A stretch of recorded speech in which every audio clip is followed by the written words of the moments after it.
Welcome to Crypto Talks by 𝐊𝐴𝐿𝐴𝐼𝐻. I'm your host Sage, broadcasting live from the 𝐊𝐴𝐼𝐻 Sydney studio, and let us tickle your DeFi fancies as we share some of this week's trending crypto news. For the cryptocurrency traders, 2021 has been a wild ride so far, and many analysts are anticipating a capitulation in the meme stocks Dogecoin and SafeMoon. If that's a new term for you, that could see investors sell off or surrender their positions en masse. And yet, with rumours that Apple may be buying Bitcoin circulating, there are still many reasons why decentralised finance, or DeFi, allures newcomers to start investing. A major persuasion is that it opens up the world to almost anyone who has a computer and an internet connection to generate passive income from the elusive internet currencies. So in the first half of the year alone, Bitcoin's price has seen more ups and downs than a Sydney Tower elevator. And some analysts are expecting that after a rebound due soon, that Bitcoin could crash to as low as $14,000. And we will wait with bated breath to see how this roller coaster ride pans out. But for those holding on to Bitcoin for the long term, things haven't been quite so bad, which brings us to the first topic in today's show: dollar cost averaging your Bitcoin assets. We will also be taking a closer look at how cryptocurrency investors can make passive income through lending and staking their coins, and the cultural revolution that is meme stocks and what that means to finance. First introduced by Benjamin Graham, known as the Oracle from Omaha, Warren Buffett's mentor. This led to Mr. Buffett himself advocating compound investing. The stock market takes many guises, with some seeing it as a lucrative investment vehicle when using low-risk strategies such as dollar cost averaging. And this concept can be also applied to the crypto market, with investors raking in the long-term benefits. First and foremost, this strategy of dollar cost averaging, which involves making regular small deposits into buying assets such as Bitcoin, can help to alleviate the issues of availability of lump sums of free cash, needing to accurately time purchases by estimating the support price ranges in the market, and taking a load of stress off of the investor's shoulders. In the extremely volatile crypto market, the strategy can prove to be useful by minimising your risk and maintaining a good exposure to the market's assets. Fast spikes in price and rapid movement won't directly affect your investment, as it is spread out over time and the cost averaged out over time, allowing the investor to gain from compounding annual growth. So it can be viewed in this way: as the market decreases, your regular interval purchases will be gaining assets at a discount, and when the market gains, the value of your portfolio increases. So if your investment goals are to gain from long-term gains, then dollar cost averaging could eliminate those sleepless nights waiting for the next tweet from billionaire CEOs who have been impacting the crypto price movements. Slow and steady could win the race for you.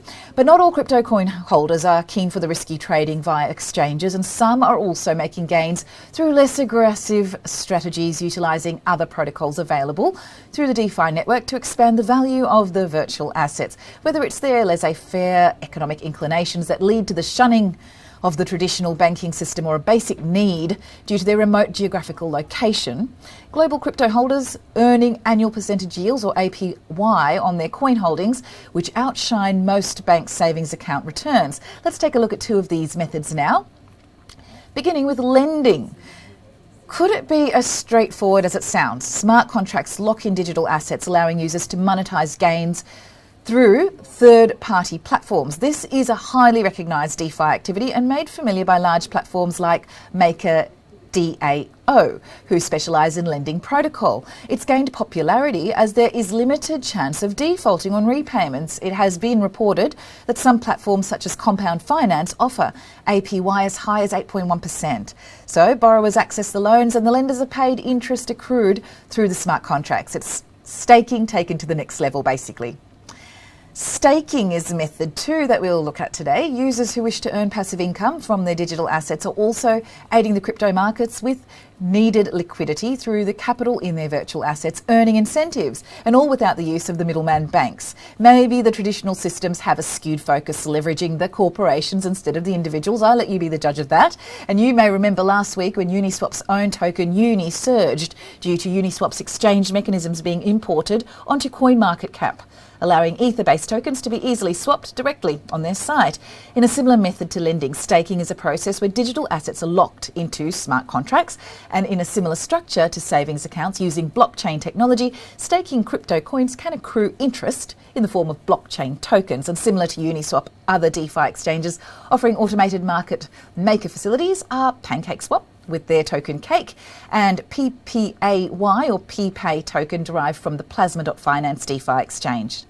A nation's taxation policy would be of interest to how it affects the earnings from these investments, and it's important to consider your financial objectives and position before making any investment decisions. And this information is not financial advice, but more an overview at some of the options available for passive income streams to those who hold crypto coins.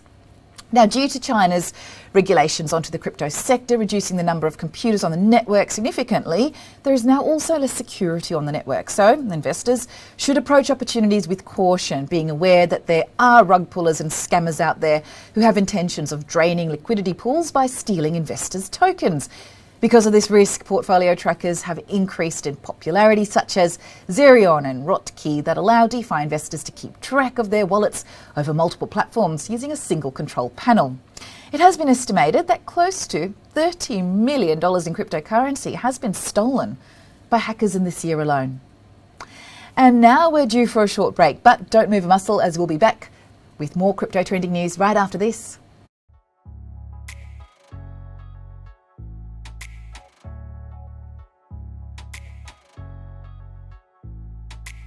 Hi, this is Andy Liu broadcasting from 𝐊𝐚𝐥𝐤𝐢𝐧𝐞 Media Studio in Australia, and I'll be hosting the new 𝐊𝐚𝐥𝐿 Wellness Show.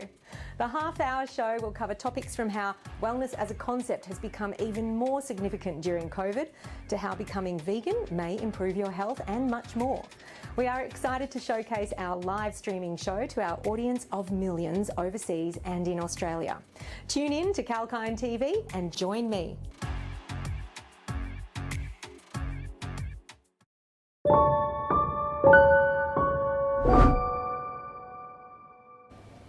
Welcome back, viewers. You're watching 𝐊𝐴𝐚 TV live from the Sydney studio, and my name is Sage.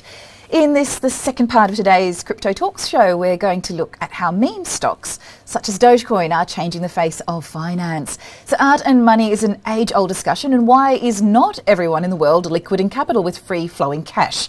These are the philosophical conundrums that many an aesthete may ponder upon before he lays his head down to sleep. However, the emergence of meme stocks such as Dogecoin gives bittersweet food for thought on the subject. There are no hard and fast rules for determining the value of art in culture, yet in the open digital economy where economics, art and tech converge, Dogecoin as a cultural product has seen some success.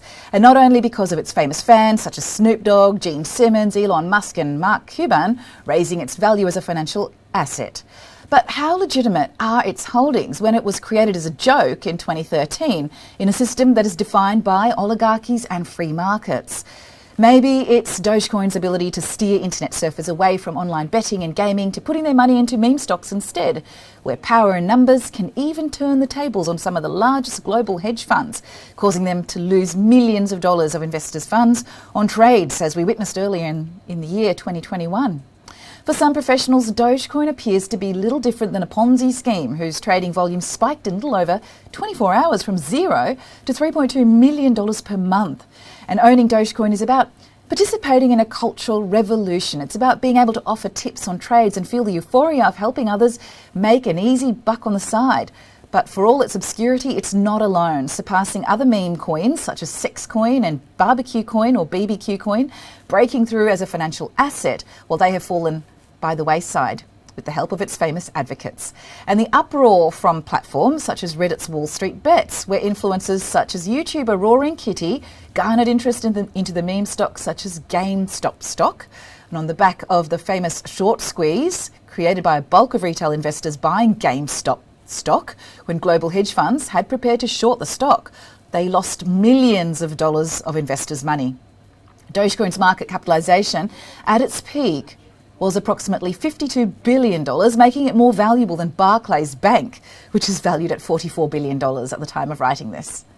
All in all, cryptocurrencies are somewhat of an economic revolution where it's not all about the money, but about the participation in the industry and being in the know. And we all know that knowledge is power, so why don't more financial advisors recommend crypto to their clients? The plain and simple reason is because it's not regulated by the Securities and Exchange Commission and Financial Industry Regulatory Authority, which is the reason why trading online platforms and apps are so successful in the sector. However, data gathered from the Financial Planning Association's 2021 Trends in Investing survey indicates that 26% of financial advisors are going to be increasing their use or guidance veering towards the use of cryptocurrencies in the next 12 months. So let's face it, viewers, it may not be the legal tender due to its volatility, but crypto is here to stay with over 4,000 altcoins being mined. Perhaps it will take more than a billionaire's approval to make Bitcoin a mainstream currency. Indeed, Paraguay has become the second country after El Salvador to recognise Bitcoin as a legal tender, and this is perhaps the way of the future for Bitcoin to gain more mainstream recognition and thus gain more stability than the year 2021 has had to offer so far. Thanks for joining us on the report today. Please stay tuned for more Kalkine TV live market updates across the trending news on the economy, markets and diverse themes and sectors. Sage signing off.